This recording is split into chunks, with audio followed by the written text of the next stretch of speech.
I'm going to show you how to use just 2 ingredients to whiten your teeth at home. You don't need to go to the dentist and do this very expensive procedure. You also don't even need to buy those whitening strips. This remedy is going to cost you about $3 and it's super effective. If your teeth are a bit stained like yellow from coffee, tea, red wine, or just getting older, this will be a great solution. After the recipe, I'm going to also talk about oil pulling and also some fascinating information about leaky gums. You can actually have a situation where you're getting bacteria that goes into your gums into your bloodstream, so that's going to be very important to learn about that. If you want to make your teeth super white, there's 2 things you need to have. Number 1, you need baking soda. I found baking soda at the store for $1.79. This will add a certain texture to this paste to allow you to scrub your teeth and help remove the stain as well as plaque. It's gentle, it's non-abrasive. Number 2, you're going to need something called hydrogen peroxide. I recently found some for $1.60 for an entire bottle. Now it's very important that you don't get the wrong hydrogen peroxide. You want the one that says 3% or less. You do not want the one that's like 15% or 40%. That's going to be way too strong. And by the way, the main ingredient in these whitening strips that you buy online is hydrogen peroxide. But they charge you like $20, $30, $40 for these little strips. You don't need to do that. Then when you go to the dentist, it's even more expensive and they're using a very concentrated hydrogen peroxide, which is up into the 40s. The problem with that is, yes, it does work on making your teeth whiter, but that super high concentrated hydrogen peroxide on your gums with the ultraviolet or LED lights that they put at the same time that intensifies that chemical reaction can really mess with your gums and dehydrate your actual teeth to the point where now you have this sensation on your teeth that they hurt because the concentration is too high. Yes, it'll work a little faster, but you don't want to put that in your mouth. Here's what you're going to do. Get a little container and you're going to put 1 teaspoon of baking soda in the container. Then you're going to take the hydrogen peroxide 3% or less, and you're only going to use 3 drops of it into this baking soda and then 8 drops of water. You're going to mix it up really nice and it's going to actually break up the bonds of the stain. The stain is a certain chain of molecules. Well, the oxygen will break that up and release this pigment from your teeth, causing you to have whiter teeth.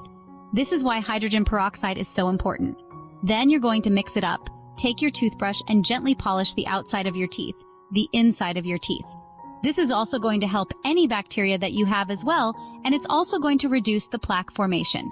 You're basically going to brush your teeth with this mixture for 1 to 2 minutes. Then you're going to rinse out your mouth very thoroughly. But because the concentration is less than 40% that you would see when you go to the dentist, you're going to have to do this a few times a week. I would recommend doing it 2 to 3 times a week for a few weeks to see the big change, but it's going to work. You will be amazed, and I do want you to comment down below when you see the results. The whole point of this is to do it safely and gradually. This way you won't damage your gums or the enamel on your teeth. That was simple. Now let's talk about oil pulling. You probably have heard this on the internet where people are taking coconut oil and they put it in their mouth and they kind of swish it around for a period of time, right? What is that doing? What is that all about? This is actually an ancient practice, and they didn't just use coconut oil back then. They used sesame seed oil, so you can do that too. But coconut oil is less bitter, and it's a more of a pleasant taste, and it will work. Because what you're going to do is, you're going to take some coconut oil, and you're going to keep it in there for 10 to 20 minutes. You're just going to keep swishing it around your mouth. Coconut oil is very high in something called lauric acid, which is a very powerful antimicrobial for bacteria, fungus, candida, and especially the microbe in your mouth that causes bad breath. And there was even a study in the Indian Journal of Dental Research showing this procedure as effective as prescription mouthwash in reducing gingivitis. Most people do it like 3 times a week.